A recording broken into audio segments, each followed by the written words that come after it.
Every house, every king, and every battle has its own truth.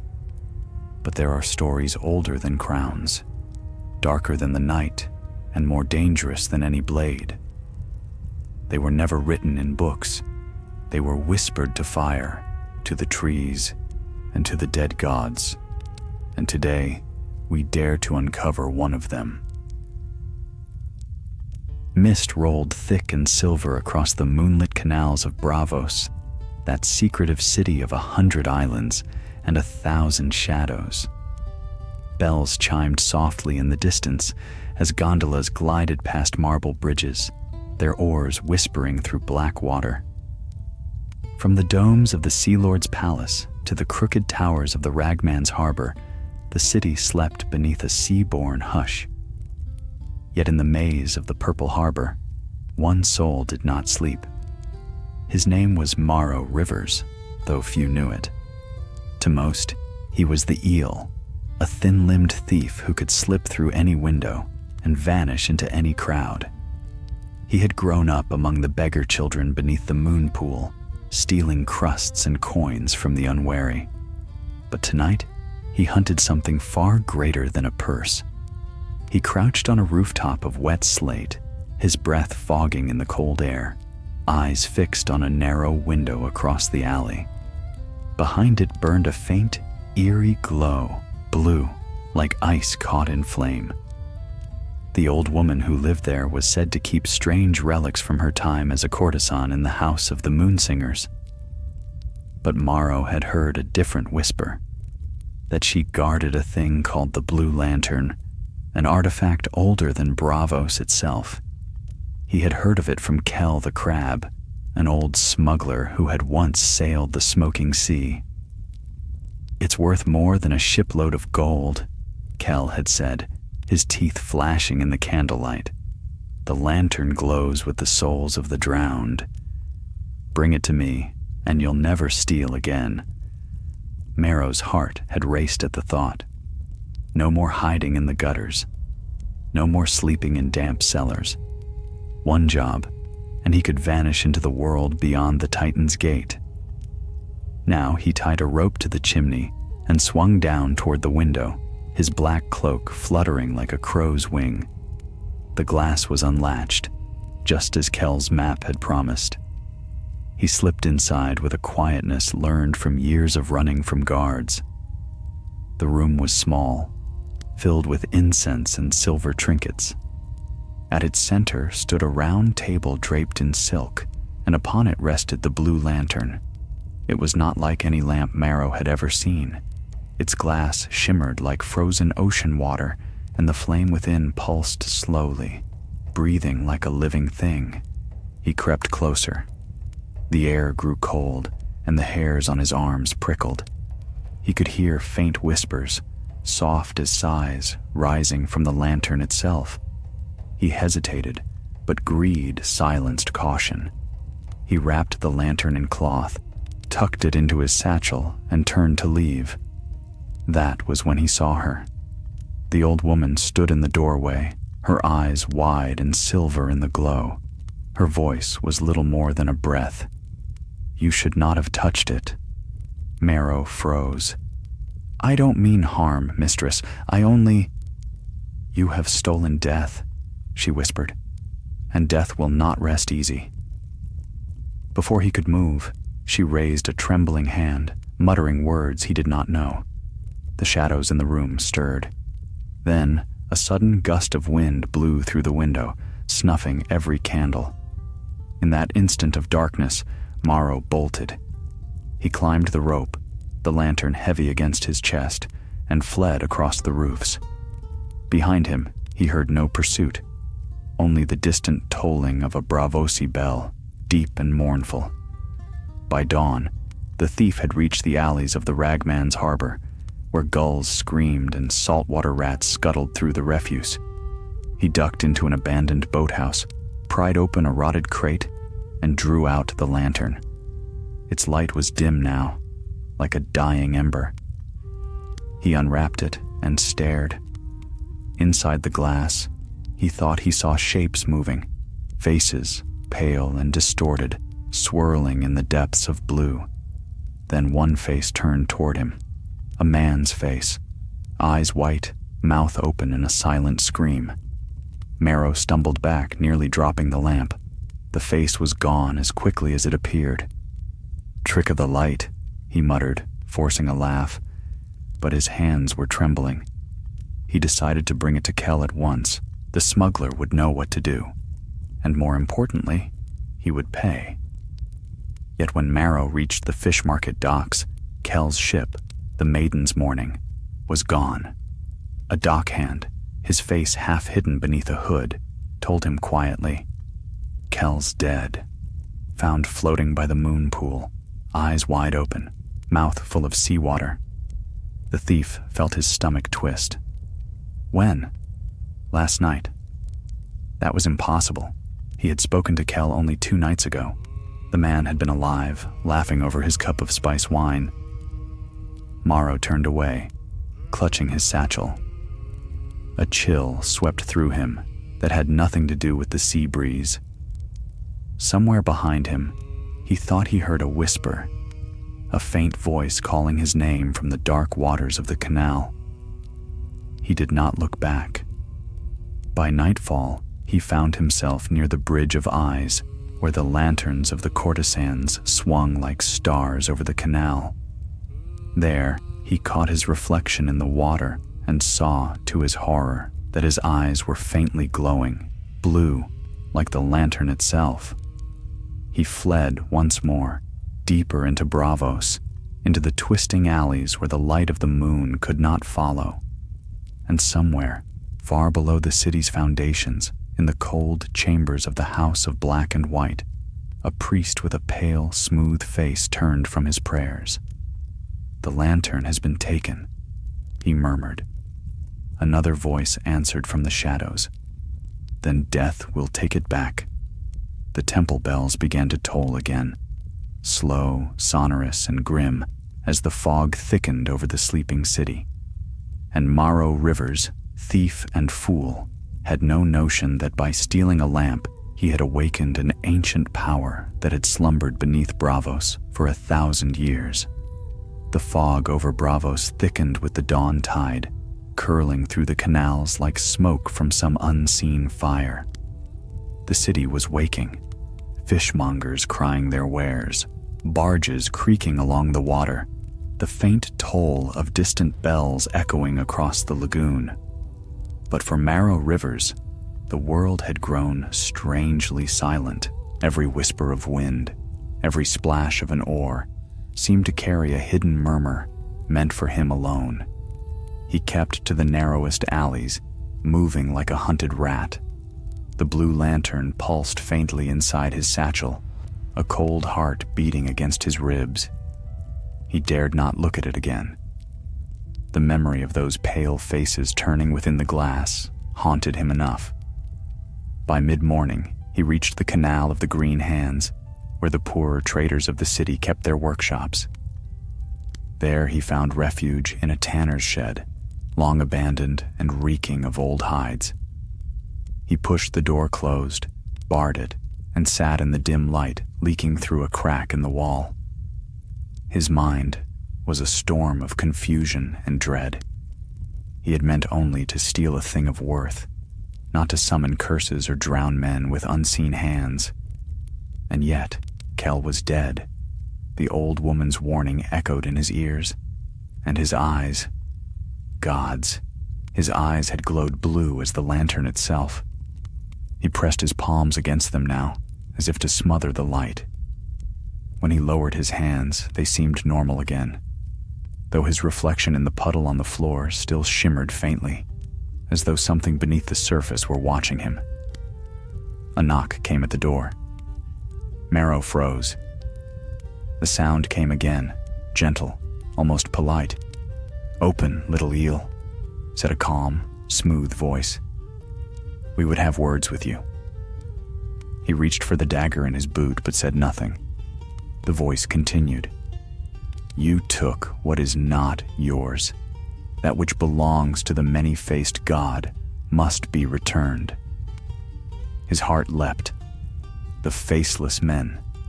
Of course, the House of Black and White owned half the city's secrets, and if the lantern was tied to them, he was already marked for death. "I don't have it," he lied. "You're mistaken." There came a pause, then a soft, slow scrape, steel against wood. Lies do not serve the god. Panic flooded him. He looked about for a way out. The rear wall opened onto a narrow canal. He hurled aside a crate, kicked loose a board, and dove through into the freezing water just as the door behind him burst inward. The canal swallowed him with a hiss. He surfaced beneath a low bridge, gasping, the lantern still clutched to his chest. Above, he glimpsed a figure stepping into the doorway, a man whose face seemed to shift like smoke, never the same twice. For an instant, the eyes fixed upon him, pale, knowing, merciless. Marrow dove again and swam until his lungs burned. When at last he pulled himself from the water, he found he had come to the Silk Harbor, where merchant ships from Old Volantis and Lys bobbed beneath colored banners. The crowds here were thick, and he melted among them, dripping and shivering. He needed help. Someone who knew the hidden veins of Braavos as he did. Someone who might understand the danger of what he carried. There was only one name that came to mind: Ysara, the Lantern Girl. She had once been a courtesan of the Moon Pool, famed for her beauty and her clever tongue, but she had left that life behind to trade in secrets and contraband. If anyone could hide him, it was she. Her house stood at the end of Mirror Street, marked by a blue lantern that glowed above the door, a common symbol of her trade. The irony did not escape him as he climbed the narrow stairs, clutching his own cursed lamp beneath his cloak. Ysara opened the door herself. She was older now, her hair streaked with silver, but her eyes were still sharp as daggers. "Morrow Rivers," she said softly. "I thought you drowned years ago." "Nearly did," he muttered. "I need shelter, Ysara. Just for a night." She looked him up and down. "You smell of fear. And the canal. What have you done this time?" He hesitated. "Something I shouldn't have." A smile touched her lips. "That much I gathered. Come in." Her home was warm, lit by dozens of colored lamps that cast rippling light across silk-draped walls. He sat by the fire as she poured him wine and watched him drink. When he told her of the theft, of the old woman's curse, and of Kel's death, the color drained from her face. "The blue lantern," she murmured. "Fool boy. That thing is no treasure. It's a relic of the Valyrian blood mages. The faceless men guard it because it binds souls, trapping them in glass so they may never find peace. There are whispers that it was forged in the last days of Valyria, meant to command the drowned." "The drowned?" he repeated. "Aye, those who die at sea. Their spirits hunger for life, and the lantern calls to them.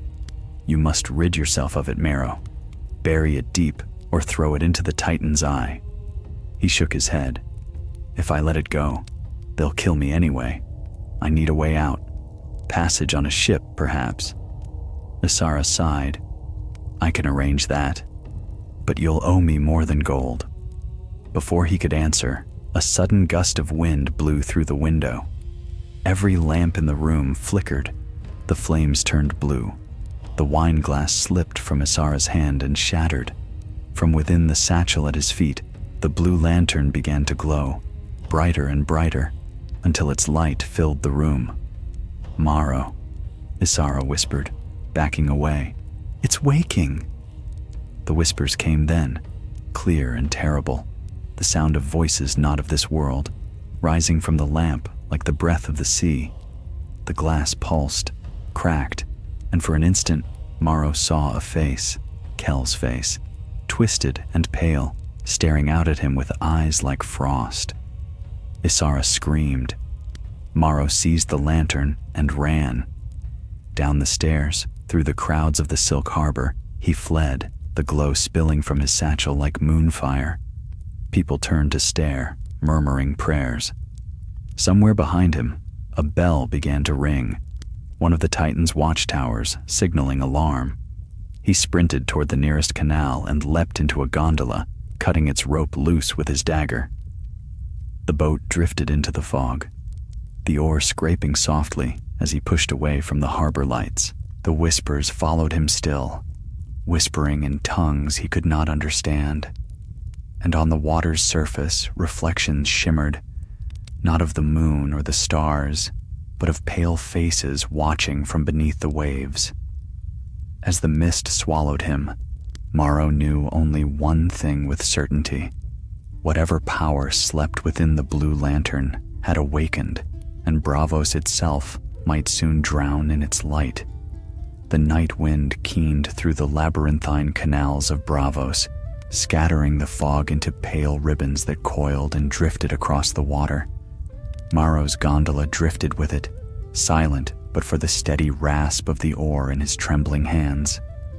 Behind him, the towers of the Silk Harbor were dim shadows now, their lanterns smothered by mist. The only light came from his satchel, blue, cold, and pulsing like a heartbeat. He had rowed for what felt like hours, every stroke pushing him deeper into the forgotten veins of the city, where even the Sea Lord's guards feared to go.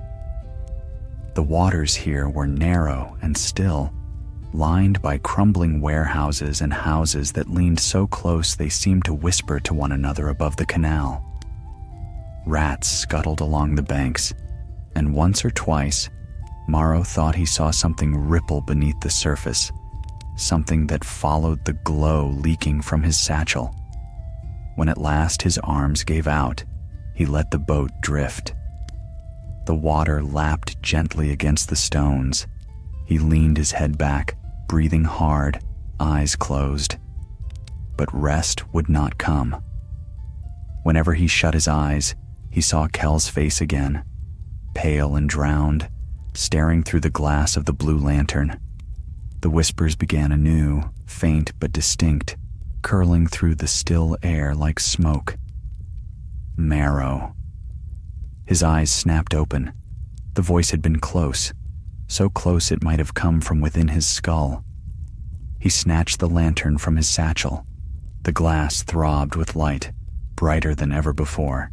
Inside, the shapes swirled faster, twisting like storm clouds in a bottle. He stared, transfixed, as the blue glow painted his face with ghostly fire. And then, for the briefest instant, the surface of the glass rippled, and a hand pressed against it, palm first, as though someone inside were trying to escape. Morrow nearly dropped it. He clutched it tight instead, teeth clenched, heart pounding. "What are you?" he hissed. "What do you want from me?" The light flared once more, and words formed upon the glass, not spoken, but seen. "Return us." He stared, breath caught in his throat. The letters faded, but the meaning burned itself into his mind. Return us. To where? To death? To the sea? He did not know. Then came another sound, real this time, the creak of a rope, the splash of oars. Someone else was on the water. Marrow ducked low, smothering the lantern beneath his cloak. A gondola slid from the fog, black as pitch, guided by a figure cloaked and hooded. Upon its prow hung the mask of a weeping man. The faceless men had found him. He shoved his oar into the water, pushing his gondola into the side channel. But the other boat followed, silent and relentless. The oarsmen moved with uncanny grace, each stroke measured, precise. Morrow turned sharply beneath a low bridge, scraping the stone with his shoulder. The other gondola followed again, gliding beneath the arch without sound. The chase became a blur of shadows and rippling light, the narrow canals twisting and splitting, the fog parting before them like veils. Then the water widened suddenly into an open square, ringed by ancient buildings whose lower levels were half sunken. At its center rose the broken statue of a Braavosi warrior, its sword long rusted, its face worn smooth by time. Morrow leapt from the gondola and scrambled onto the stones, clutching the lantern. He slipped, nearly fell, then darted behind the statue's base. The other gondola bumped softly against the steps, and the masked pursuer stepped out. The figure's face was pale beneath the hood, too pale. It was not skin, but a mask of waxed leather, shaped into the visage of a calm, sorrowful woman. The voice that came from behind it was low and steady. "You have what belongs to the god," it said. "Give it, and your death will be gentle." Morrow shook his head, breath misting in the cold. "You'll kill me either way." "That depends," said the faceless one. "There are other ways to serve." He took a step forward. Morrow backed away, feet slipping on the wet stone. He raised the lantern between them. "Stay back."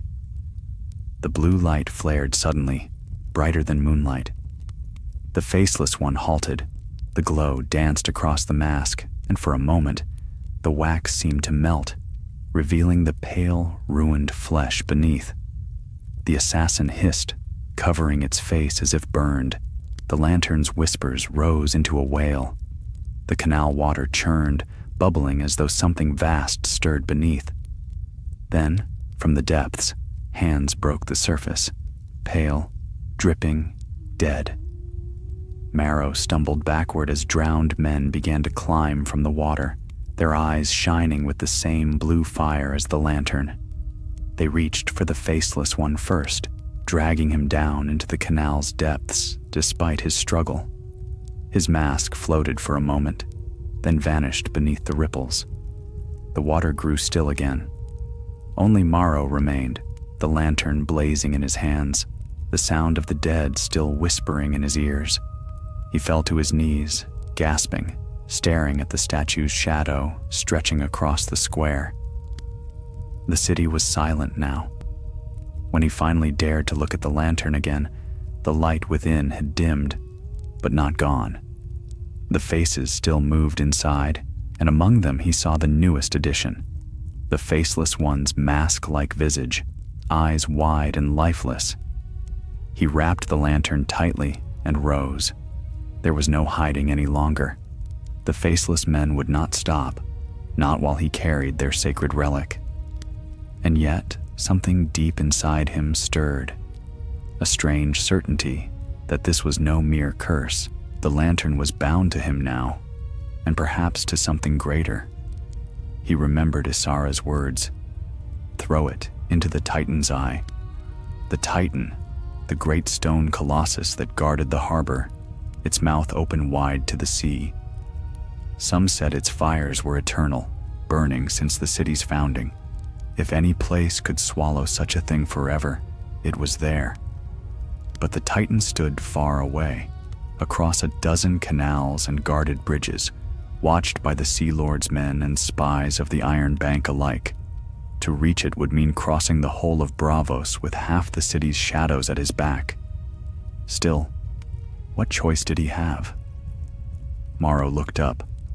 The first light of dawn was breaking over the rooftops, thin and gray. The mists began to glow with it, soft and uncertain. Somewhere in the distance, bells tolled, a sound he had once loved, now hollow and grim. He slipped the lantern back into his satchel and began to walk, his boots splashing softly in the shallows. The faces in the water turned to watch him as he passed, pale and patient. Above the city, gulls wheeled and cried. The day was coming, and with it, he felt, the true hunt would begin. By the time the pale sun climbed over the city's spires, Braavos was stirring once more, and Morrow Rivers walked among its waking streets like a ghost. The mist had thinned, but a deeper fog lingered in his mind, an unease that no light could chase away. The blue lantern weighed against his chest, as if it were made of lead. Each time he moved, he felt the faint pulse of its glow through the fabric, a heartbeat not his own. He kept to the lesser canals, slipping past the markets where fishmongers shouted of eels and squid, their stalls steaming with brine. No one gave him more than a passing glance. To them, he was just another lean-faced water rat. But beneath the hood of his cloak, his eyes flickered faintly blue whenever shadow touched them. He had noticed it in a window's reflection and dared not meet his own gaze since. Isara's words haunted him, the drowned hunger for life and the lantern calls to them. If that were true, then every step he took through this city of bridges and water was a step nearer to being claimed. Yet there was still one path open, the Titan's Eye. He turned westward, toward the great harbor mouth. The way led through the Canal of Whispers, where the old stone arches leaned so close that sound carried strangely. Voices seemed to echo long after their owners had gone. Beneath one bridge, Morrow stopped to catch his breath and heard footsteps behind him. He turned sharply, hand to dagger. Nothing but fog and water. Yet when he looked again, there was a ripple in the canal's surface, as if someone unseen had stepped there. A whisper brushed his ear. "You cannot flee us, thief." He ran.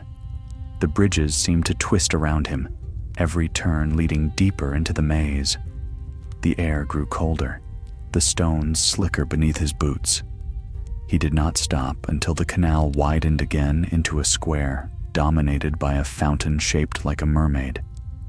The water spilling from its shell basin shimmered faintly blue, and sitting at its edge was a man in fine Braavosi silks, his sleeves embroidered with tiny silver fish. He looked up as Morrow approached and smiled, a thin, knowing smile. "You've run far, friend," said the man. His voice was smooth as still water, but not far enough. Morrow's hand tightened around his dagger. "Who are you?" "Someone who offers mercy," said the man. "The faceless men are not the only ones who seek what you carry. The Iron Bank has an interest too. Gold does not flow freely when ancient curses stir beneath our city." Morrow frowned. "The Iron Bank? What would they want with this?" The man rose gracefully, brushing a fleck of dust from his sleeve. "The lantern holds debts of a kind, souls bound and unpaid, and the bank claims all debts eventually." He took a slow step closer. "Give it to me, and I can see you safely away from Braavos. Across the narrow sea, perhaps. You could vanish into the free cities, rich and alive." Morrow hesitated. The promise was tempting. A ship, gold, freedom. But something in the man's eyes glimmered like the sea at night, dark and fathomless. "And if I refuse?"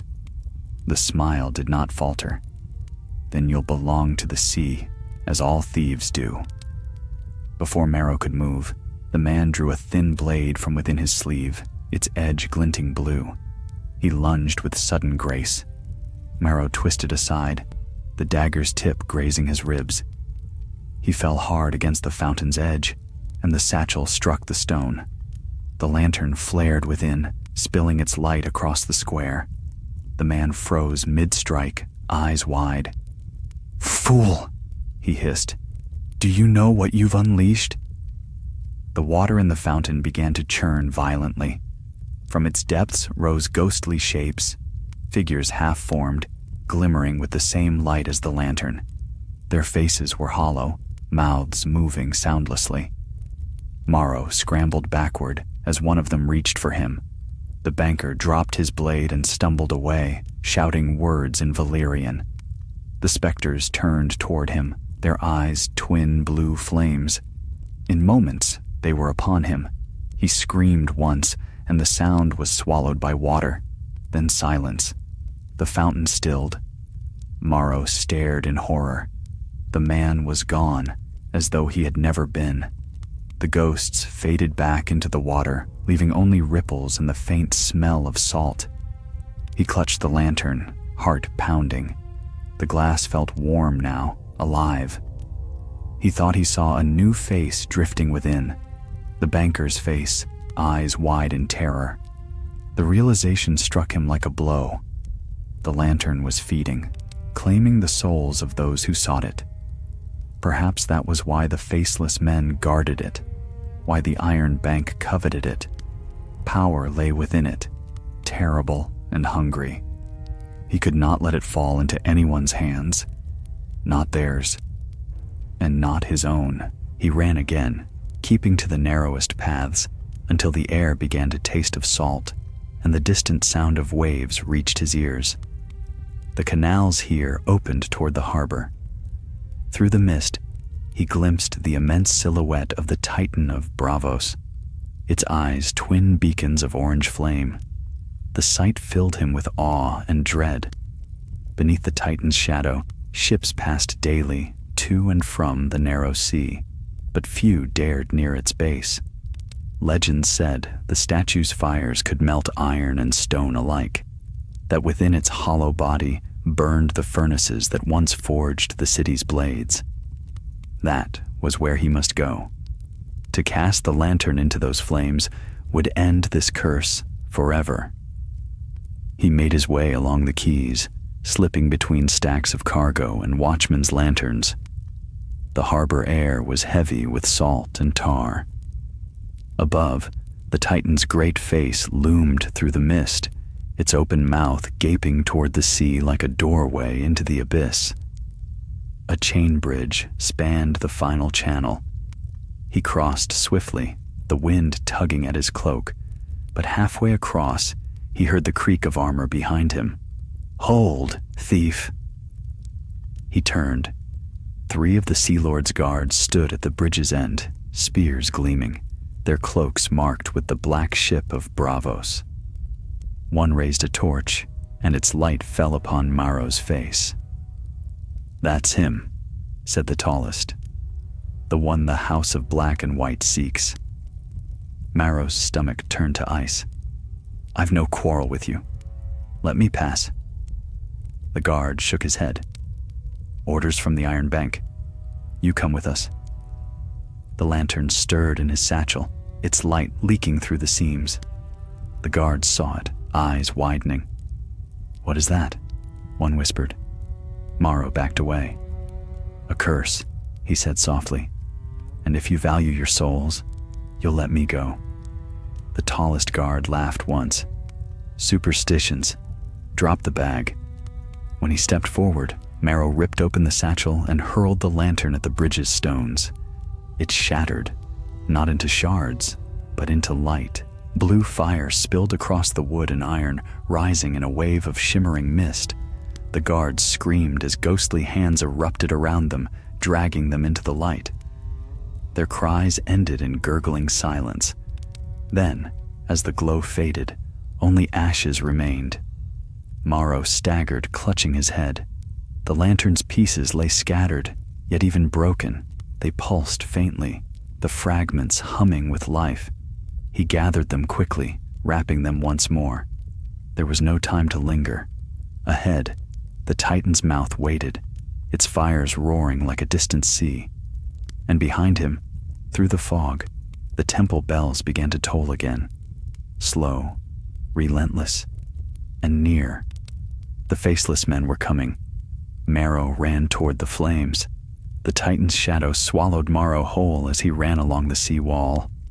Above him towered the colossal legs of black stone, slick with spray from the roaring surf below. The wind screamed between the cliffs of the harbor mouth, driving mist through the arches like a living thing. The fires of the Titan's eyes burned through the fog, great orange orbs that watched the city they had guarded for centuries. Maro's lungs burned with every breath. Behind him, bells echoed through the mists, the deep, tolling sound of pursuit. The faceless men had returned to the hunt. He could almost feel their gaze on his back, silent and patient as death itself. But the path ahead led only forward. He clutched the wrapped fragments of the blue lantern to his chest and pressed on. The walkway narrowed to a steep stair carved into the Titan's inner wall. The stones were slick with salt and ancient moss. He climbed, each step slower than the last, the sea crashing beneath him. When he reached the landing, he found a door of iron set into the statue's base. The hinges were corroded, the lock old and broken. With a grunt, he shoved it open and slipped inside. The air changed at once. The wind and surf fell away, replaced by a deep, rhythmic thrum. The Titan's heart. The heat was stifling. The walls glowed faintly with reflected firelight, and the air smelled of oil and smoke. He was inside the forge of the Titan, the furnace said to burn eternally to power the city's forges and beacons. The chamber was vast, its ceiling lost in shadow, its floor a web of walkways and grates suspended above roaring orange flames. Chains as thick as a man's arm hung from the rafters, creaking faintly. Morrow descended a rusted ladder to the nearest platform. Beneath the metal grating, the fire glowed like molten gold. He could feel it licking at his skin, drawing sweat from every pore. "This is where it ends," he murmured, gripping the bundle in his hands. "No more ghosts, no more death." He untied the cloth. The shards of the lantern shimmered within, glass so clear it seemed alive. Even broken, the pieces throbbed with faint blue light. For an instant, he thought he saw the shapes of faces forming again, pressed against the edges of the shards. "Return us," they whispered. He hesitated. His fingers trembled. "That's what I mean to do." He raised his arm, ready to cast the shards into the fire, when a voice behind him said, "If you do that, you'll damn us all." Morrow spun, dagger flashing. A figure stepped from the shadows. She wore the gray robes of the Moonsingers, the priestesses who guided the lost souls of Braavos. Her face was hidden beneath a silver mask, and in her hands she carried a lantern of pale glass, unlit. "Who are you?" Morrow demanded. The woman lowered her hood. Her hair was white as salt, her eyes bright and cold. "I am Sana Naros, keeper of the drowned. The blue lantern once belonged to my order, before your faceless men stole it for their god. It was meant to protect Braavos, not destroy it." Morrow frowned. "Protect it? That thing kills all who touch it. It binds what should not rise," she said quietly. When the freehold fell, the seas boiled with the dead. The lantern was forged to keep them at rest. Its light calls them back to the depths. Without it, the drowned will no longer sleep. Her gaze turned to the furnace below. "If you destroy it, you will break the bond entirely. The sea will claim what was once held." Morrow's mouth went dry. "You mean the drowned will rise?" "The drowned will return," she answered. "Every sailor lost to the deeps, every spirit bound by salt. Braavos itself stands upon their graves. Think, thief, do you wish to awaken a city of ghosts?"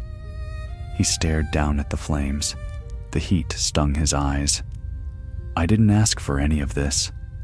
"No one ever does," said Sana softly. "But fate chooses its keepers."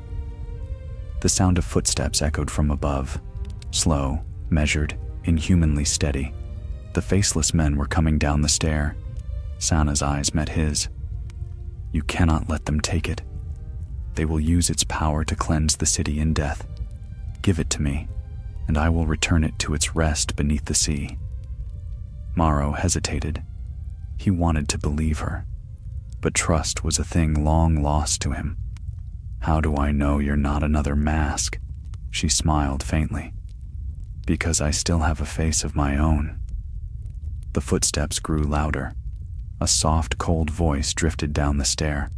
"Morrow Rivers, you have run far enough." Sana stepped between him and the stairs, drawing a curved blade from beneath her robes. "Go," she hissed. "To the fire if you must, but not into their hands." 3 figures appeared on the platform above, faceless men, each masked differently, a weeping maiden, a grinning fool, and a hollow-eyed corpse. They descended without haste, their steps soundless. Morrow backed toward the furnace's edge. The shards glowed brighter, pulsing with blue light. The air filled with whispers, hundreds of them now, rising from the shards and the sea beyond the walls. The faceless men spread out, their voices one and many. The god of death claims all things. Give him his due. Sansa lifted her blade. Not today. The fight erupted like thunder. The first faceless man lunged, steel flashing in the firelight. Sansa parried, sparks bursting as blade met blade.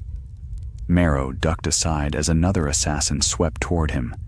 He swung wildly with his dagger, barely catching the man's arm. The faceless man's mask turned toward him, blank and merciless. He could not win, not against them. With a cry, he raised the lantern shards high and hurled them into the furnace. Blue and orange flames collided. For a heartbeat, the world turned white. A roar filled the chamber, deep, unearthly, the sound of 1,000 drowned voices screaming as one. The heat became unbearable. The faceless men staggered, their masks cracking. Sansa fell to her knees, hands pressed over her ears. Morrow felt himself lifted from the floor by a blast of wind and light. The Titan shuddered beneath them. He saw the flames turning blue, the molten metal shifting and swirling like the sea itself. Shapes rose from it, faces, hands, whole bodies made of light and salt water. Then came silence. He landed hard against the floor, the air thick with smoke and steam. The furnace's glow dimmed to embers. Of the faceless men, only their masks remained, melted into the grating. Sansa lay nearby, breathing shallowly, but alive. Morrow crawled to her side. "It's done," he gasped. "The lantern's gone." She opened her eyes weakly. "You freed them." He looked toward the furnace. The blue light had vanished, but through the cracks in the stone, faint trickles of seawater were seeping in. The Titan groaned like a living thing. "Then why doesn't it feel over?" he whispered. Sansa's gaze turned toward the iron door. Beyond it, faintly, came the sound of the sea, rising, churning, angry. "Because," she said, "the sea remembers." Outside, far below, the waters of the harbor began to churn with unnatural force. The bells of Braavos rang again, not for pursuit, but for warning. And deep beneath the waves, something ancient stirred, awakened by the breaking of its prison. The drowned were coming home. The Titan groaned like a living giant as Braavos trembled beneath its gaze. Far below its blackened feet, the sea had turned restless, swirling in unnatural circles that gleamed faintly blue beneath the gray dawn. The harbor bells rang in rising panic, echoing across the mist-laden city. Marrow Rivers staggered through the Titan's inner corridors, his body bruised and burned from the furnace's blast. The heat had seared his cloak to tatters, and his throat tasted of smoke and iron. Behind him, the moon singer Sansa Narros limped in silence, one hand pressed to her side, her silver mask cracked from the shock. The furnace chamber was collapsing. Each step sent showers of sparks and dust raining from the ceiling. The great chains that supported the Titan's inner scaffolds groaned and snapped one by one, their echoes swallowed by the roar of the rising tide. "We have to go," Morrow said hoarsely, helping her up the narrow stair. Sansa's voice was thin but steady. "You broke the lantern's bindings. The sea remembers its dead, and they have heard the call." Marrow's mind reeled. "You said it would bind them, to protect the city." "It did," she said, "until now. The faceless men stole it centuries ago and changed its purpose, turned it into a weapon to serve their god. When you shattered it, you unmade both curse and cage alike." They reached the upper platform, where a small hatch opened to the Titan's shoulder. Beyond it, the wind howled and the gray light of dawn fell upon a sea gone mad. The water churned as if boiling, and among the waves Maro saw pale shapes rising, hands, faces, the forms of the drowned. Braavos had always been a city of water. Now the water was coming for its due. They stepped onto the narrow bridge that arched from the Titan's shoulder toward the outer towers of the harbor defense. The wind struck them like a physical blow. Below, ships strained against their moorings, some already torn free. Dockworkers shouted from the quays, pointing at the waves that now glowed faintly blue as though lit from beneath. Maro glanced at Sana. "Is there any way to stop it?" Her eyes were distant, reflecting the storm. The souls must be given a master again, a light to lead them back to rest. The lantern's pieces still live. They will seek a bearer, and until they find one, the drowned will rise. He felt a chill crawl along his spine. Then they'll come for me. She did not deny it. A crash split the air behind them. The hatch burst open, and a tide of seawater spilled through, carrying fragments of molten iron. From its midst rose one of the faceless men, or what had been one. His mask had fused to his flesh, half melted into his skull, but his eyes still burned with cold blue light. "The god of death is not denied," he rasped. Sana drew her blade, though her hands shook. "Run!" she hissed to Maro. He hesitated for half a heartbeat, then turned and sprinted across the bridge. The iron groaned underfoot. Behind him came the clash of steel and a strangled cry. He looked back once. Sana stood at the bridge's midpoint, her blade buried in the faceless man's chest, even as his hand closed around her throat. Both toppled into the storm below, swallowed by the roaring sea. Maro stumbled onward, choking back a shout. When he reached the far side, he collapsed against the stone parapet, heart hammering. The harbor stretched before him, a chaos of broken ships, rising waves, and ghostly lights swirling like mist over the water. Then he saw them, the first of the drowned, pulling themselves from the canals. Sailors long dead, their skin white as salt, their eyes glowing blue. They climbed the quays and bridges in silence, moving with the tide. Those who touched them fell wordless, their breath stolen in an instant. Maro fled into the city. The lower harbors were already lost. He crossed into the narrow alleys of the fish market, where merchants were abandoning their stalls. The air stank of salt and smoke. The bells tolled without pause now, every tower, every sept, warning of what none could name. He ducked into an abandoned warehouse and sank to his knees, trembling. The satchel that had once held the lantern fragments was gone, lost in the furnace. But as he caught his reflection in a puddle of seawater, he saw the faint blue gleam return to his eyes. The lantern had not perished. It lived within him.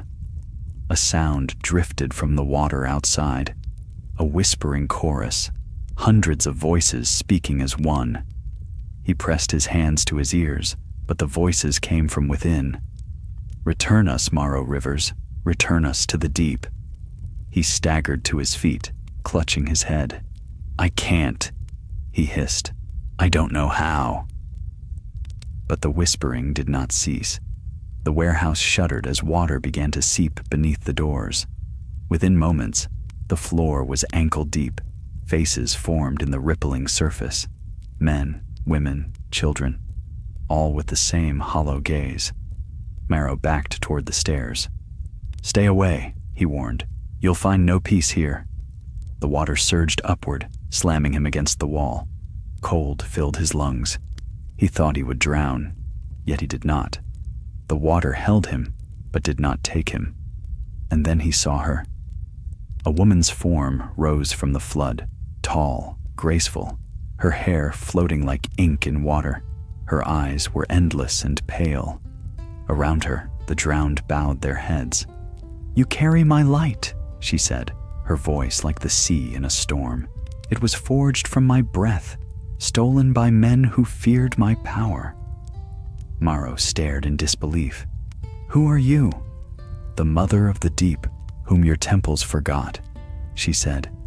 "They trapped me in glass to hold back the tide, but the sea does not forgive theft.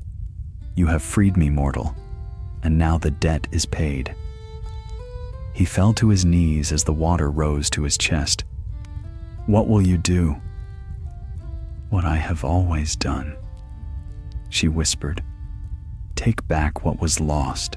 The drowned will sleep, and Braavos will remember that it stands upon bones."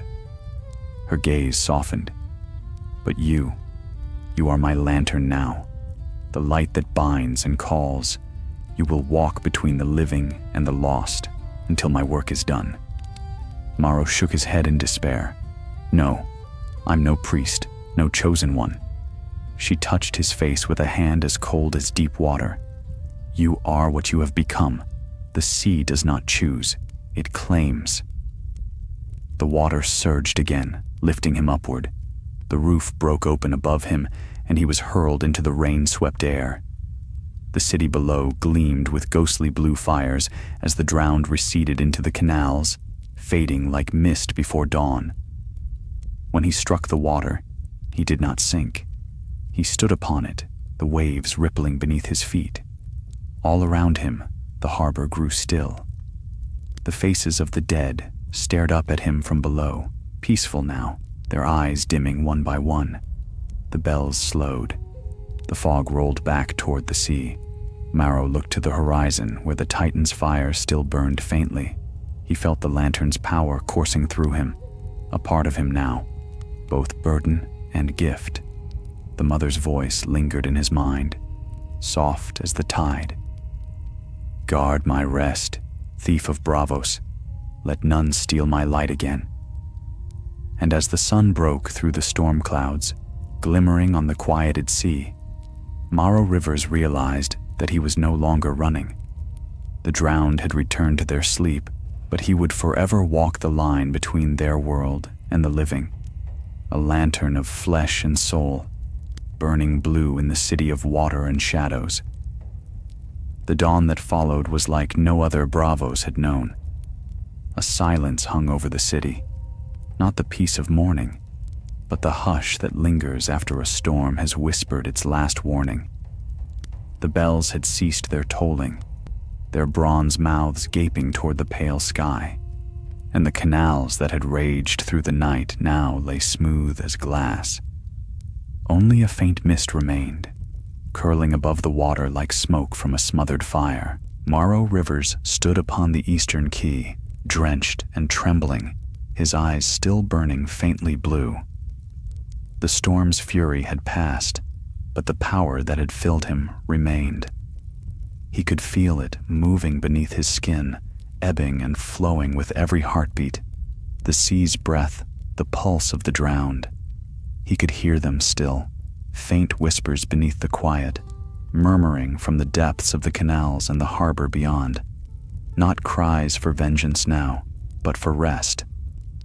"Guard us," they said, "keep us."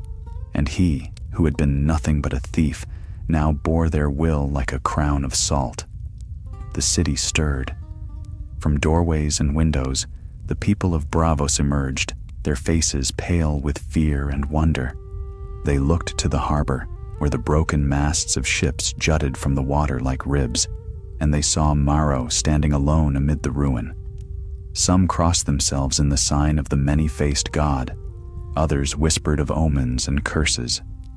A boy, no older than Maro had been when he'd first taken to thieving, pointed and shouted, "The Lantern Man!" The name spread through the crowd like fire through dry reeds. The Lantern Man, the one who had brought the sea's wrath and stilled it again. They watched him with a mixture of awe and dread as he turned away, his shadow trailing long over the stones. He needed to disappear before the Sea Lord's guards or the faceless men returned to finish what had begun. Yet something deep within him, that same new tide that rolled beneath his skin, whispered that there was still more to do. The dead were at rest, but not all. He could feel it, their unease tugging at his mind. Somewhere in the depths, something stirred, a remnant of the lantern's power not yet spent. He crossed the Bridge of Eyes at sunrise. The statues that lined its length, blindfolded, solemn guardians of the city's secrets, seemed to watch him still, though sightless. Their stone faces glistened with mist, and he fancied he heard them whisper as he passed. Beneath the bridge, the canal ran smooth and dark, but in its depths, faint motes of blue light flickered like embers, drifting ever toward the sea. He found shelter in the old tanner's shed, where he had first hidden after stealing the lantern. The place reeked of rot and brine, but it was dry, and for the first time since the theft, he allowed himself to rest.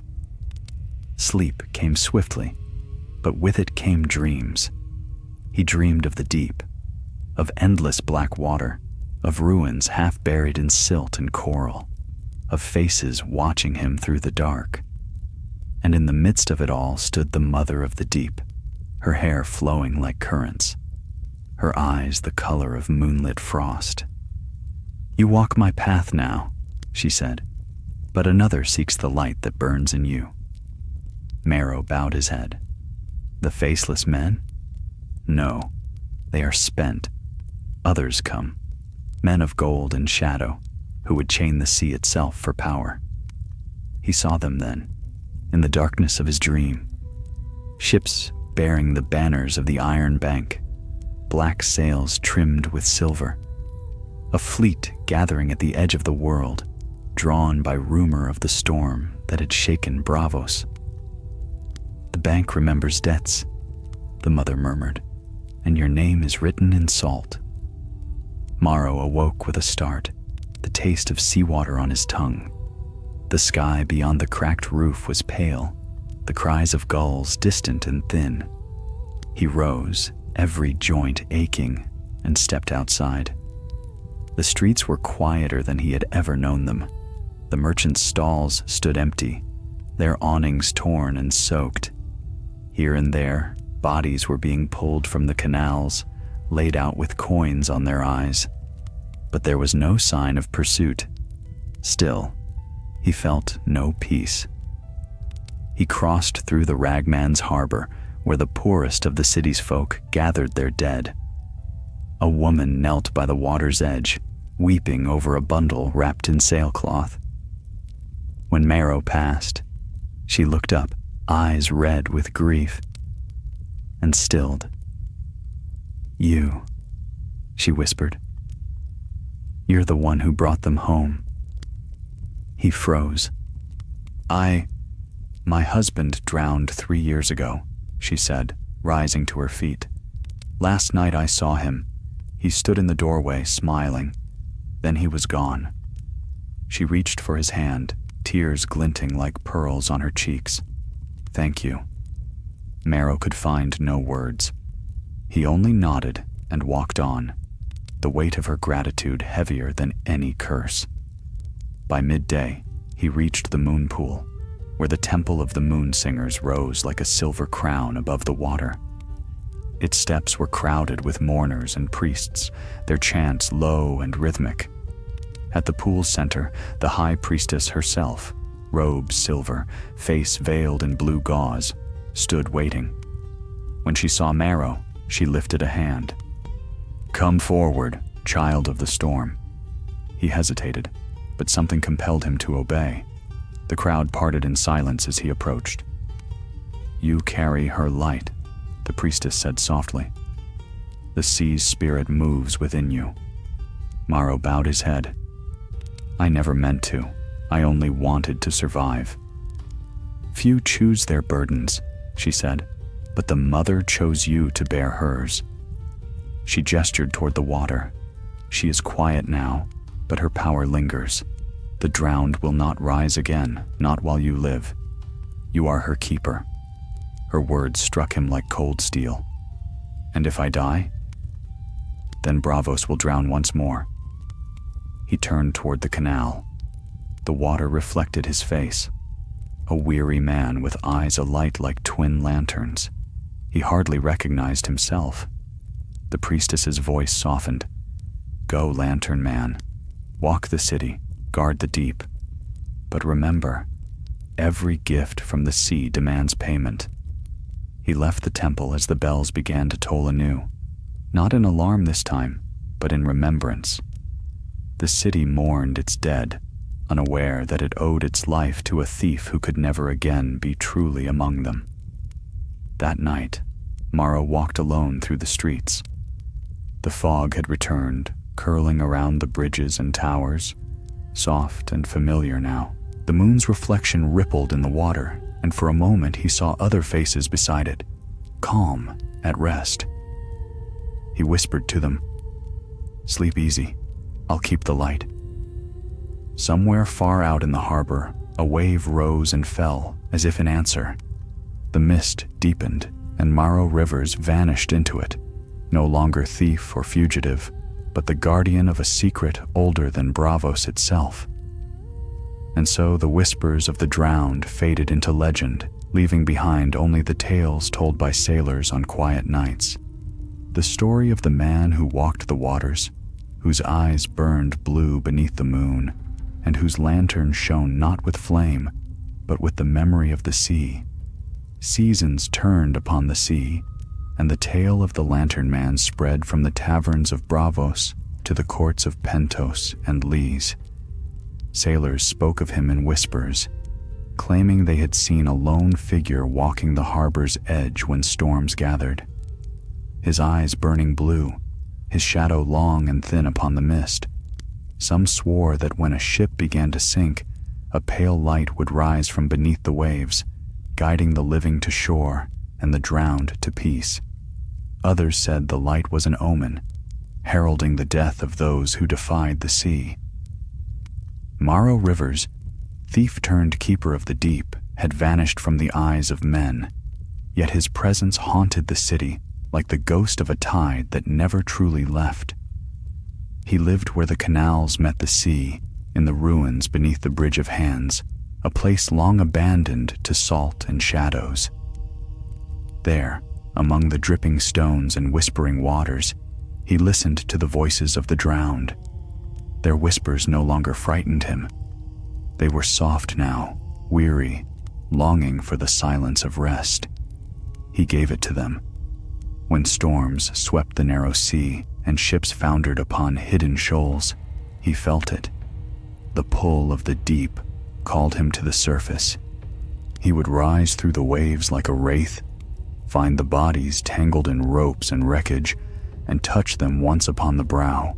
Their eyes would close, the blue light fading from their flesh, and the sea would calm. Years passed thus, Maro living between two worlds, neither wholly of the living nor of the lost. His hair turned the color of ash and salt, but his eyes never dimmed. Children born after the storm of the lanterns breaking grew up fearing and revering his name. The priests of the moon singers left offerings of oil and bread at the water's edge, and the Sea Lord's men, who once hunted him, now forbade any to harm him, calling him protector of the depths. Yet peace is a fleeting thing, even in a city built upon water. One night, when the moon was a sliver of silver and the fog lay thick as wool, Maro felt a new disturbance upon the tide. The sea whispered to him again, but this time not with gratitude. There was unease in its voice, a tremor beneath its calm surface. Something foreign moved within the depths, a power that was not of the mother's making. He rose from his dwelling and took to a small skiff, gliding silently through the sleeping canals. The mists closed around him, swallowing the faint sound of his oar. The city slept, but its waters did not. As he neared the harbor mouth, he saw them, ships vast and silent, their hulls black as obsidian, their sails unmarked. They moved without lanterns, yet the sea around them shimmered faintly, as though stirred by unseen fire. At their prows stood figures cloaked in dark robes, faces hidden, hands clasped in prayer. Maro's heart tightened. The mother had warned him of this. The Iron Bank had not forgotten. They had come to claim what they believed was theirs, the power of the lantern, now bound in his flesh. He guided the skiff closer, keeping low. From the nearest ship drifted a deep, rhythmic chant, not of the moon singers nor the faceless men, but older, harsher, a tongue of fire and command. He felt the sea itself recoil at the sound. Then one of the robed figures lifted a staff crowned with crystal. It blazed with light, cold, white, and pure, and the water beneath it froze to stillness. The chant rose to a fevered pitch. From the waves below came a moan, deep and terrible, as though the sea itself were in pain. Maro gritted his teeth and reached within himself for the power that had been forced upon him. The blue fire flared in his eyes, and the water obeyed his call. The sea surged upward, breaking the spell. The ships rocked violently, men shouting in panic. He stood upon his skiff, his cloak whipping in the wind. "You dare bind what you cannot own," he called. "Leave this place, or the sea will claim you, as it has claimed all fools before you." The nearest priest lowered his hood. His face was pale, his eyes black as pitch. "You are no god, thief," he said. "You are but a vessel. The lantern's light belongs to the Iron Bank, and to the world that will rise from its power." He struck the staff upon the deck. A pulse of white fire shot across the waves, searing Maro's vision. The water hissed, turning to steam where the light touched it. Maro fell to his knees, pain blazing through his veins. The blue fire within him fought against the white, the sea's will clashing with the cold, dry strength of gold and law. "Return to the deep," the priest commanded. "Your time is done." But the sea does not yield. It remembers. Maro raised his hands, and the harbor erupted. A wall of water, towering as the Titan itself, rose from the deep. It crashed upon the black ships, splintering them as easily as driftwood. The priest's cries were lost to the roar of the storm. White fire and blue clashed and vanished into the mist. When at last the waters fell still again, no ships remained, only wreckage, and a single shard of crystal floating upon the surface. Maro reached for it, and it burned his hand, hissing like a brand. He dropped it back into the sea. The mother's voice came faintly upon the wind. "You have done as you must, but every act upon the tide leaves its mark." Maro sank back into his skiff, exhausted. The blue light faded from his eyes, leaving him hollow.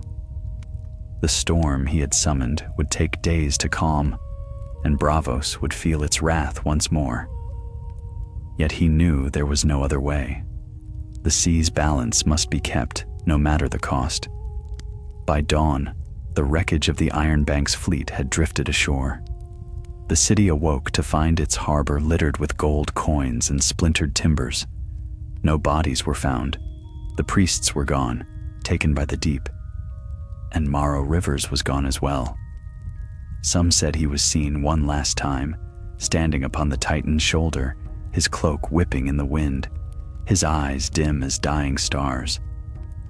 Others claimed he walked into the sea at dawn, leaving not even ripples behind. But the moon singers told another story, that he had become part of the water itself, neither dead nor alive, the eternal watchman of Braavos. On nights when the tide is high and the mist turns blue, they say, a lantern shines far out in the harbor, guiding lost sailors home and warning the greedy that the sea keeps what is hers. Thus ended the tale of Maro Rivers, the lantern man of Braavos, thief, savior, and curse. The city endured, as it always did, built upon memory, gold, and the whisper of waves. But in its songs and legends, one truth remained clear as salt upon the tongue. The sea never forgets, and neither does the light that burns beneath it. Years drifted past Braavos like fog upon the tide, and though the storms that had once battered its walls faded into memory, the sea never ceased its whispering. The merchants returned to their counting houses, the courtesans to their silken chambers, and the Sea Lord to his jeweled throne. But when the wind rose from the west, even the proudest captains crossed themselves in secret and muttered prayers to the lantern man, whose ghost was said to guard the harbor still. The stories changed with every telling. Some said he had become the sea's herald, walking the canals in the shape of mist. Others swore he was cursed to wander forever, his eyes twin beacons warning the living away from the deep. But to the moon singers, who still left their offerings by the moon pool, Marrow Rivers had become something holier, a keeper of balance between the drowned and the living. Yet even the holiest of legends can be forgotten, and there are always men who seek to buy what should never be sold. It was during the reign of Sea Lord Othramo, 50 years after the night the drowned rose, that a new whisper crept through the taverns of Braavos. It spoke of a light beneath the sea, a blue fire burning deep under the Titan's shadow. Divers swore they had seen it through the clear waters, flickering like a heartbeat far below the waves. And men of the Iron Bank, whose greed was as endless as the sea, began to listen.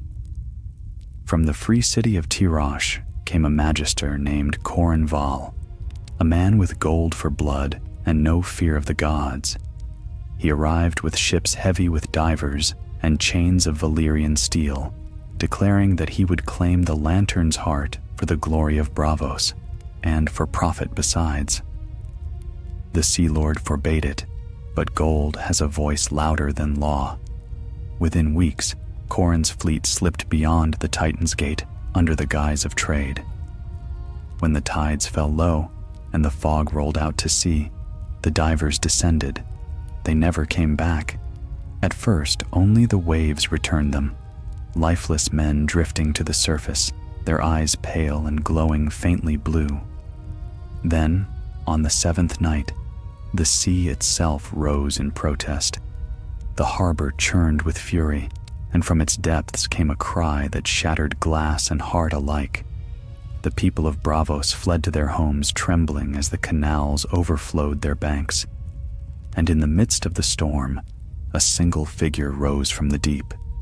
He was cloaked in shadow, his hair tangled with seaweed, his eyes burning with the same blue fire that once belonged to the lantern. Those who glimpsed him swore that water did not cling to his skin.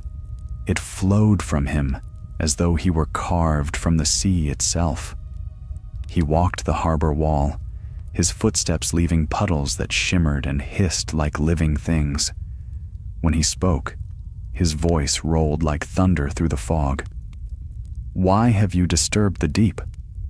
The sailors fell to their knees, crying out in terror. None answered. None dared. The figure looked toward the city, his gaze sweeping over towers and domes. "The sea gave peace," he said, "and you would take it again?" With that, he raised his hand. The harbor waters rose as one, towering higher than the masts of ships. But before the wave could break upon the city, a voice rang out from the temple of the moon singers, clear and strong, carried on the wind. "Marrow Rivers." The wave faltered. Upon the temple's highest balcony stood a woman in silver robes. Her hair was white as moonlight, her face serene. She lifted a small lantern of glass, its flame a gentle blue. "Keeper of the deep," she cried, "the city remembers you still. The debt is paid." The figure stood motionless for a long moment. The sea trembled beneath his feet. Then slowly, the light in his eyes dimmed, and the wave sank back into the harbor. The waters fell still once more, the fog closing around him like a shroud. When it cleared, he was gone. The people of Braavos emerged to find the docks destroyed, the ships broken, and the Taroshi Magister's fleet shattered against the rocks. Corin Val himself was found washed ashore, his body untouched by wound or decay, but his eyes, the color of the deep sea. After that, none dared speak of diving for the Lantern's heart again. Yet in the months that followed, the woman of the temple, the new High Moon Singer, who had called Morrow by name, dreamed often of the sea. In her dreams, she stood upon the water, and the Lantern Man spoke to her. "The sea is restless still," he said. "The drowned sleep, but the living never cease to stir them. When the last light fades from Braavos, I will rise again, to guard what men would steal." "Must you always walk alone?" she asked. He smiled then, a weary human smile. "The sea has no companions, only keepers." When she woke, she found salt upon her face, as though she had wept in her sleep. Years later, when she grew old, and her hair turned to silver threads, she ordered that a small shrine be built at the harbor's edge, carved from driftwood and shell. At its center burned a single lamp of blue glass, its flame tended by silent priests. They named it the Lantern of the Lost, and each night it was lit to guide sailors home, and to remind the living that the sea remembers. The centuries rolled on, empires rose and fell, gold changed hands, and Braavos prospered once more. But when storms gathered upon the horizon, the Sea Lords still looked to the harbor wall, half expecting to see a figure there, watching with eyes of blue fire. Sometimes they did. On the calmest nights, when the mists were thin and the stars hung low, a lone man could be seen walking the shallows where the water met the stones. His cloak trailed behind him like a current, and in his hand he carried a lantern that burned without flame. Those who saw him swore the waves grew quiet in his wake, as though the sea itself bowed in reverence. And when dawn came, there was no trace of him, only the scent of salt and the faint sound of whispering beneath the waves. So ends the tale of the Blue Lantern of Braavos, whose light once bound the drowned and saved the city from its own greed. The sea still whispers of Morrow rivers, the thief who stole death and became its keeper, the Lantern Man whose light neither fire nor time could extinguish. For in Braavos, where every street leads to water and every life ends in its depths, men remember one truth above all others. Gold sinks, legends drift, but the sea keeps everything. Long after the storm that drowned the Taroshi fleet and silenced the greed of men, Braavos endured in its timeless way. The mists rolled through its canals as ever they had, veiling its bridges and towers in their shifting gray. Children grew and old men died, and though the sea's whispers faded from daily memory, the Lantern of the Lost still burned each night by the harbor wall, a soft blue flame that never faltered, even in the fiercest gale. Time had turned the Lantern Man's tale into something between a prayer and a warning. Sailors rubbed small tokens carved from blue glass before they set sail, and courtesans dropped pearls into the canals for luck, whispering, "Guard us, Lantern Man, that the sea forget our names." But the sea forgets nothing. It began with small signs, easily ignored. A merchant's ship vanished between the fingers and the Titan's gate, leaving no wreckage. A moonless night when the tide rose too high and did not recede until dawn. The priests of the Moon Singers whispered that the Mother of the Deep was stirring again, but the Sea Lord laughed and bade them keep their omens. Braavos was strong, he said, its banks full, its armies loyal, its harbor guarded by the might of the Titan. Yet one night, a young novitiate tending the lantern of the lost found the flame burning brighter than ever before. The light pulsed as if alive, and for an instant she saw shapes within the glass, faces, drifting and pale, watching her. Then came the whisper, soft and sorrowful. "He is coming." The next morning, the girl was found at the water's edge, her eyes open and shining blue. Across the city, fishermen began to hear strange sounds beneath their hulls, the echo of bells tolling from the depths. Divers who worked the harbor claimed the sea floor had changed. Where sand once lay smooth, there were now ridges like the marks of giant fingers clawing upward. And then, one dawn, as the fog lifted from the Titan's feet, the sea itself seemed to breathe. A low rumble rolled through the canals. Pigeons took flight from the rooftops, and the waves drew back, bearing the muddy stones beneath the harbor. For a heartbeat, all Braavos stood still. Then the water returned. It came not as a wave, but as a rising wall, slow and dreadful, lifting the ships and quays as though by invisible hands. People screamed, scattering through the streets as the canals overflowed their banks. The temple bells rang, but their sound was swallowed by the roar of the sea. And out of that fury, through the veil of mist and spray, came a glow, the same blue light that had haunted Braavos for generations. It moved through the fog like a lantern swinging in the hands of a phantom. But as it drew nearer, the watchers on the harbor wall saw that it was no phantom. A man stood upon the water. His cloak billowed like a living wave, and his eyes burned with cold blue fire. Around him, the drowned rose from the depths, sailors and sinners alike, their faces calm and their chains of seaweed trailing in the current. The lantern man had returned. "Marrow Rivers," whispered an old moon singer who had seen the sea's wrath once before. "The keeper walks again." The figure raised his hand, and the storm ceased. The drowned halted where they stood, their eyes upon him.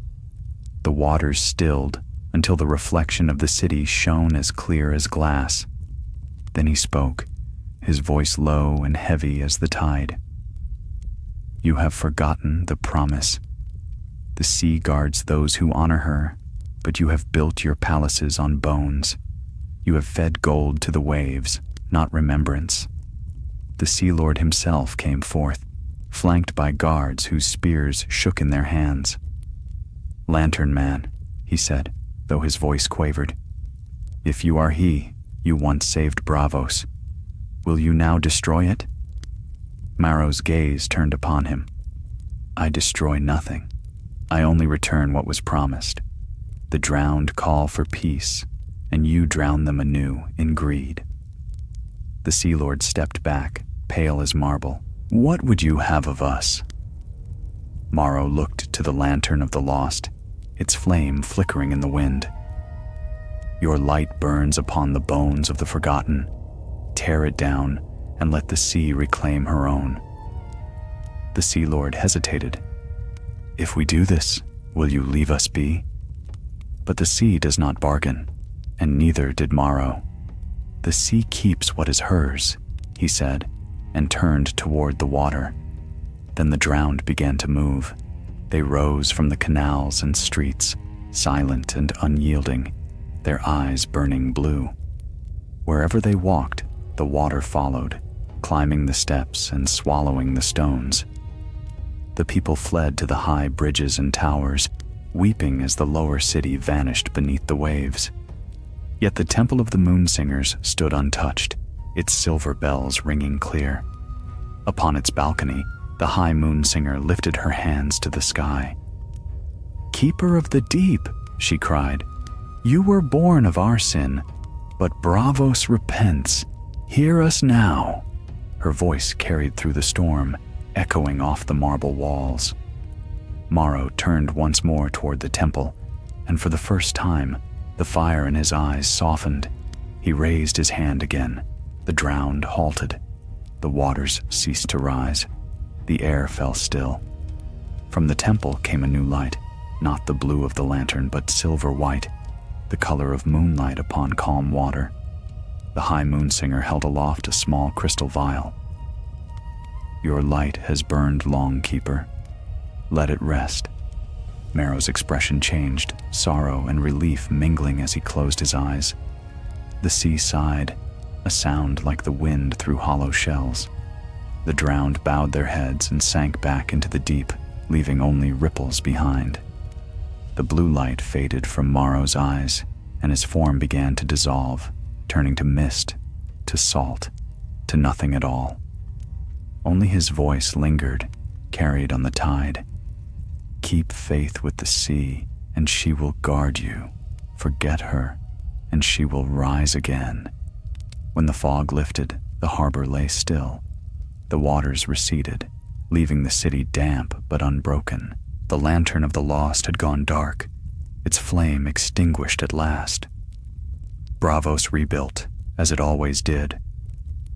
But from that day forward, no lantern burned blue upon its waters. The moon singers decreed it so, and the Sea Lord himself bowed to their will. The shrine by the harbor was rebuilt, not as a beacon, but as a memorial. A simple stone carved with these words: "The sea forgets nothing, and mercy is her gift." And on quiet nights, when the tide is high and the wind carries the scent of salt, sailors still claim they see a figure walking the edge of the water, a man cloaked in mist, pausing beside the stones. Sometimes he looks toward the city, and sometimes out to sea, but always his eyes burn faintly blue. The sea gave peace for a time, and Braavos once more drew breath beneath a softer sky. The canals sparkled with sunlight, the mists burned away by the spring winds from the west, and merchants once again crowded the quays with their ships and wares. But though the city looked unchanged, those who had lived through the night, the drowned rose from the waters, knew that something deep beneath the harbor had shifted. The moon singers spoke little of it. Their high temple kept the old rites of the sea in silence now, and each new priestess was taught first and foremost that the water remembers. They said prayers not only for the living, but for the drowned who had walked the streets and then vanished once more into the depths.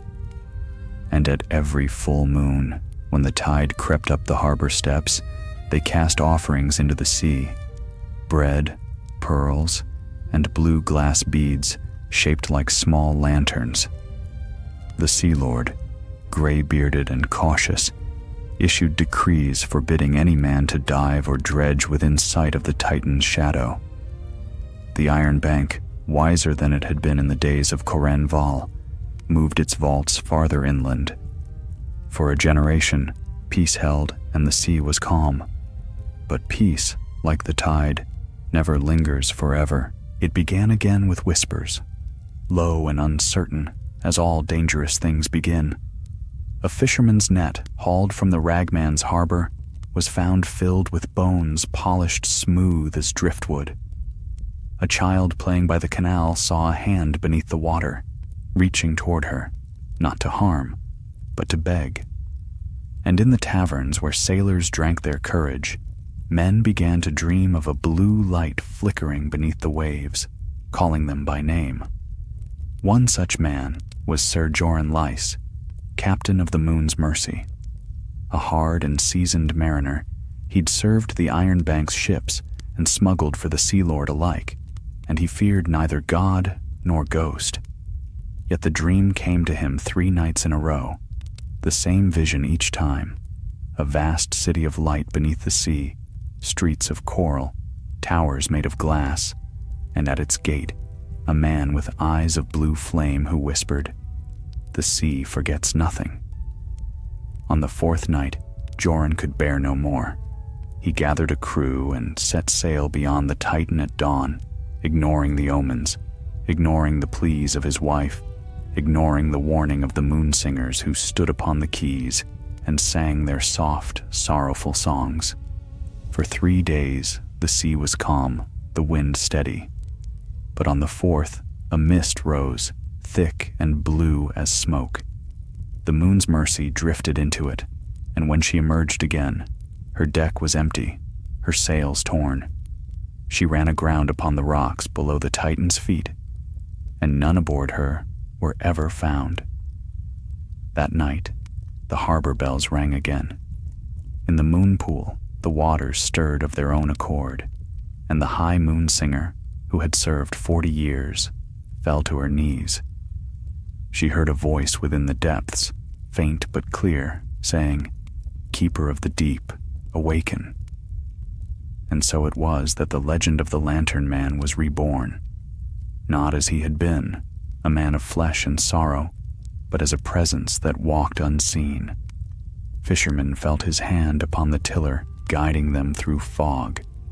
Sailors lost at sea claimed to see a blue lantern shining in the darkness, leading them home. Mothers told their children that if they whispered their prayers to the water, the Lantern Man would listen, for his heart still beat beneath the waves. But even legends cannot bind men's greed. A new Sea Lord, younger and prouder than those before him, rose to power. He was called Denor Mirhand, a man of vision and ambition who believed that Braavos had grown too fearful of the sea. "We are masters of water and gold alike," he told the council. "Let us not tremble before ghosts." He ordered divers to retrieve what relics they could from the wreck of the moon's mercy, claiming that it was folly to leave treasures to rot beneath the harbor. The moon singers opposed him, but their warnings were brushed aside. The divers went down at low tide. When they returned, they brought with them a chest of black coral, its surface smooth as glass, sealed tight by the sea's pressure. The Sea Lord himself commanded that it be opened in his hall before the Iron Bank's envoys and the priests of the city. When the lid was lifted, a blue light spilled out, cold and beautiful. Inside lay a single glass shard, curved, smooth, faintly glowing, no larger than a man's hand. It was unmistakable, the last remnant of the blue lantern. The moon singers cried out in terror, "Seal it again, cast it back into the deep." But Denor only smiled. "This," he said, "is a gift, a symbol of Braavos' dominion. The sea yields her secrets to those who dare." That night the mists returned. They rolled through the canals, thick and heavy, muffling the bells and the cries of gulls. The city slept uneasily. Then, from the harbor, came the toll of a bell that had not rung in 100 years, the great bronze bell within the Titan itself. One toll, then another, then a third. The people woke and gathered on the quays, staring toward the shadow of the Titan. The mists parted just enough for them to see it. A faint blue glow within the statue's hollow chest. The light pulsed, slow and rhythmic, like a heart, and beneath it, in the black water of the harbor, something vast began to stir. The waves heaved. The ships moored along the docks broke free of their lines. The canals flooded, spilling through the lower streets, and then from the depths came a sound no living soul had ever heard, a long, low wail, like the breath of the sea itself. In the Sea Lord's palace, Denor Mirhand watched from his balcony, the shard of the lantern in his hand. Its glow grew brighter, searing his skin. He tried to drop it, but it clung to him, fusing to his palm like molten glass. He screamed, and the blue light flared, bursting through the hall.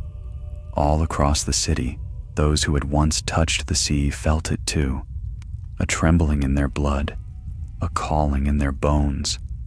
The drowned had awoken again.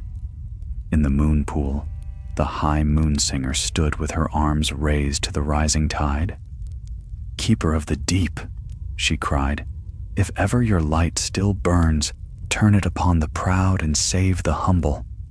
And somewhere in the storm above the sea, a faint voice answered her, soft as mist, steady as the tide. "Braavos will remember." When morning came, the storm was gone. The sea was calm once more. The Titan's eyes burned red again, and no trace of blue remained. But the Sea Lord's palace was empty, its doors flung wide. Denor Mirhand and his council were never found. Only the shard remained, resting upon his throne, cold and lifeless. From that day forth, no Sea Lord dared touch the sea's treasures again. The shard was returned to the Moonsingers, who cast it into the deepest canal, and Braavos kept its silence. Yet on the stillest nights, when the mist drifts low and the waves murmur against the stone, a light still glimmers faintly beneath the Titan's shadow, a blue flame, steady and patient. The lantern of the deep endures.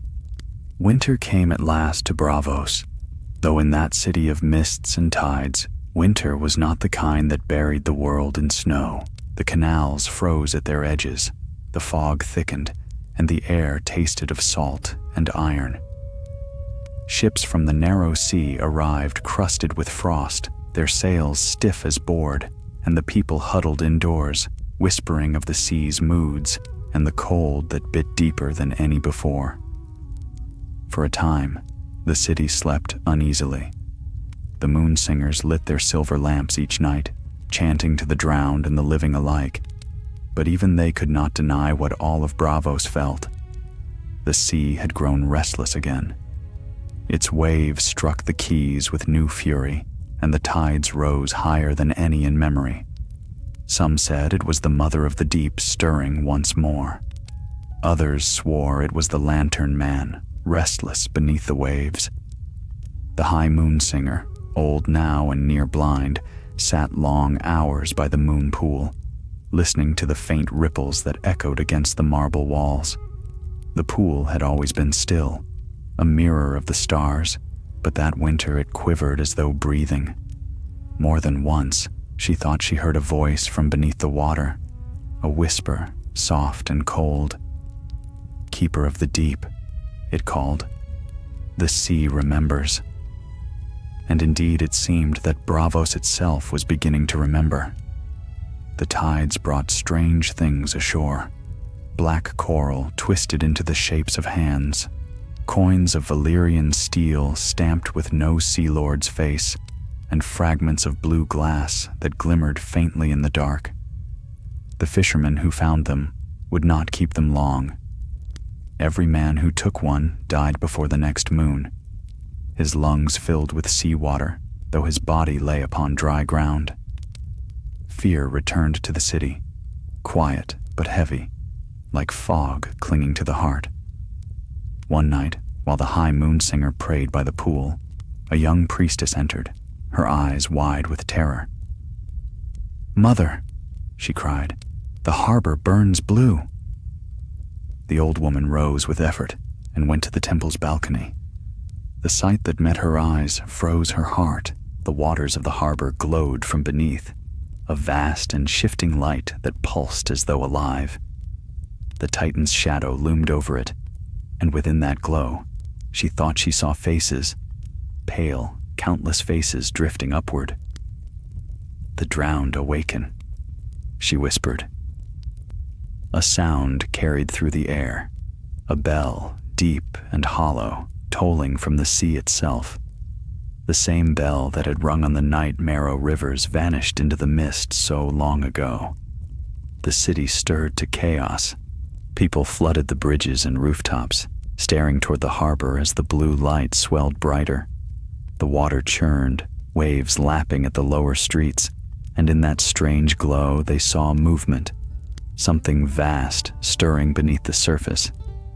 Then came the voice. It was not a sound but a vibration, a deep hum that shuddered through the stone of the city and through the bones of every soul who heard it. A single word filled their minds: remember. Some fell to their knees, weeping. Others fled. The Sea Lord ordered the bells rung in warning, and the clamor of iron filled the night. Yet the High Moon Singer did not move. She stared out across the water, her old hands gripping the railing. "He returns," she murmured. Through the mist rising from the sea, a shape appeared. A man's shape, tall and cloaked, his hair floating about him like strands of kelp. In one hand he held a lantern, its light a cold and steady blue. Around him, the drowned gathered in silence, their eyes burning faintly with the same hue. Marrow Rivers had come again, but this was no vengeful spirit. His face, pale as pearl, bore neither anger nor peace. The sea's power lay within him still, yet it seemed he bore it as a man might bear an old wound. When he spoke, his voice carried across the waters and through every canal, reaching even those who hid behind bolted doors. "Braavos," he said, "your debts are deep. You built upon my bones and prayed to gold, not to the tide that gave you birth. The sea asks for no gold, only remembrance. Will you give it?" No answer came, only the sound of weeping. The lantern's light flared brighter, washing the city in its glow.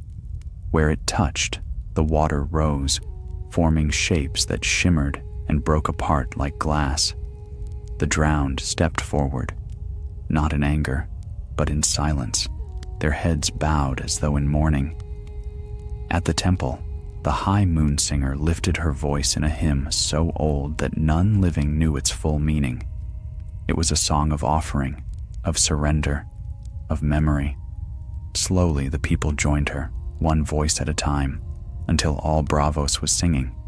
The sea calmed, the blue glow dimmed. Morrow lowered his lantern, his eyes softening. "So be it," he said. "Let this be the last awakening. The sea forgives those who remember." He turned toward the open water, and the drowned followed him, their forms dissolving into the mist. The waves swallowed them one by one, until only Marrow remained. At the edge of the harbor he paused, raising his lantern high. Its light flickered once, twice, then went out. Darkness fell, and when the first rays of dawn touched the city, he was gone. In the days that followed, Braavos found the sea kind again. The tides returned to their rhythm, and the waters beneath the Titan's gate grew clear. Fishermen swore they could see to the bottom on still mornings, where coral glowed like pale jewels, and a single lantern lay buried in the silt. The High Moon Singer died soon after, smiling in her sleep. In her final letter, she wrote, "The keeper rests. The sea forgives, but never forget that it dreams." And so Braavos kept the old ways once more. The Moon Singers decreed a day of remembrance each year, when all the city's bells would toll at sunset, and the canals would be filled with floating lights. Thousands of small blue lanterns drifting toward the harbor mouth. Children were told that each flame marked a soul returned to peace, and that the lantern man guided them safely to the deep. Generations passed, and the tale of Marrow Rivers faded into myth, as all tales must. Yet even now, sailors returning from the far reaches of the world tell of strange lights seen off the Braavosi coast, blue glimmers beneath the waves that move like living things. They say the sea still keeps its keeper, walking unseen through the currents, watching the city he once saved and cursed in equal measure. And when storms gather over the narrow sea and the bells of Braavos toll in warning, old men cross themselves and whisper to the mist, "Sleep, lantern man, sleep, and let us be." But the mist never answers, for the sea keeps her silence well. And somewhere deep below, beneath coral and current, the last echo of a blue lantern still flickers, eternal, patient, waiting. The years passed as gently as waves upon the shore, wearing the sharp edges of memory smooth. Yet in Braavos, no tide ever truly forgets what it has touched. The city thrived once more, its harbors full of masts, its vaults heavy with gold, its courtesans adorned in gems that caught the lantern light like stars. But beneath that glittering calm, the sea still dreamed. Every child of Braavos knew the tale of the Lantern Man.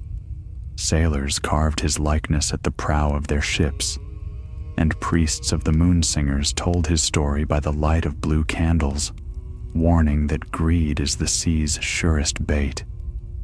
Even the Sea Lord's court whispered the prayer of safe return before each voyage. The sea keeps what she loves, but spares what remembers. Yet peace, even one born of reverence, is a fragile thing. On a night of rare stillness, when the mists lay low and the waters were smooth as glass, a storm unlike any seen before gathered beyond the Titan's gate. No wind blew, no thunder rolled. The clouds simply came, black and heavy, blotting out the moon. The air trembled with the scent of salt and iron. Out upon the water, a single ship lingered. The Violet Dream, a merchant vessel out of Mir. Her captain was Daro-san, a proud man whose family had traded with Braavos for generations. He had no fear of ghost stories or drowned legends. To him, the sea was coin and current, nothing more. But that night, as his ship rode the still water, he saw the mists part before him and a light bloom beneath the waves. Blue, slow, pulsing like the beat of a heart. The crew murmured prayers, clutching amulets and charms. Daro laughed them off. "Lantern man or no, the sea is ours tonight," he said, and ordered the sails trimmed to ride the tide. But the wind did not come. The water thickened, heavy as glass. Then, from the depths, came a sound, soft, melodic, almost like singing. It was not the wind. It was not the sea. It was voices, hundreds of them, rising from below. The sailors froze, their faces pale. Daro shouted for silence, but none obeyed. They were listening. One by one, they leaned over the rails, staring down into the glowing water. Beneath them, pale faces stared back. Hands broke the surface, cold, white, and strong as iron. The Violet Dream never reached the harbor. At dawn, only her figurehead washed ashore, its carved eyes painted the color of the sea. The storm rolled inward, swallowing the Titan in fog. The bells of Braavos rang in warning, their tolling muffled and strange.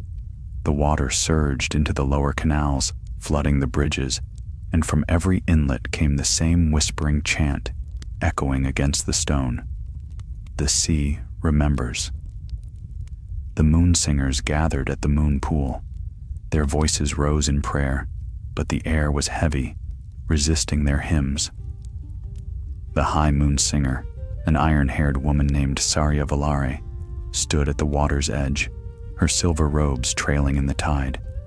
She had seen the signs, the restless waves, the blue glow beneath the surface. "He wakes," she murmured. From the depths of the pool came a flicker of light. The water began to churn, though no wind stirred it. Then, like breath from a giant's lungs, the pool exhaled a column of blue flame that reached the ceiling before vanishing into mist. Saria fell to her knees. "Keeper of the deep," she whispered, "why have you risen again?" A voice, quiet but vast, answered from the dark water, "Because you called me." The sea's breath swept through the temple, extinguishing every lamp but one, a single lantern burning faint and blue. From within its glow, a shape began to form. A man's shadow, tall and lean, his eyes glowing like the last embers of a dying star. It was Morrow Rivers, yet he was changed. His form flickered as though half made of mist, his features carved by sorrow rather than fury. "The sea remembers," he said. But she grows weary. The drowned stir once more, and her dreams are troubled. Sarya bowed low. "What must we do?" "Listen," he said. "The sea has a voice, but men have forgotten how to hear it. Your temples chant, your ships burn oil upon her skin, your greed festers in her depths. The sea does not crave vengeance, only silence. You must give her rest." Outside, the bells tolled again. The wind howled through the canals and the waters of the harbor rose, sweeping over the lower streets. People screamed, running for the higher bridges. The sky split with blue lightning, and for a heartbeat, every wave upon the sea burned with inner fire. Maro's eyes turned toward the harbor. "She comes!" Sarya followed his gaze and saw the water move like a living thing. A vast shape coiled beneath the surface, luminous and immense. The mother of the deep, the spirit who had once been bound by the blue lantern, was waking again. The city shuddered as the sea rose higher. The Titan's fires went out, and its bronze mouth filled with foam. Ships were torn from their moorings, crashing against the quays. Yet in the temple, the light around Maro did not waver. Sarya lifted her hands. "Keeper, how can one city calm a goddess?" Maro looked upon her with something like pity. "One city cannot, but one life may." Before she could speak, he stepped forward into the moon pool. The blue light flared, dazzling the eyes of all who saw it. The water climbed the walls, spiraling upward like a great serpent of flame. "Keeper!" Sarya cried. Maro turned once, his form already dissolving into light. "Tell them," he said, "the sea keeps what is hers, and so do I." The light burst outward, blinding, beautiful. It swept through the city like dawn, through the canals, over the bridges, into every hidden passage where the sea had crept.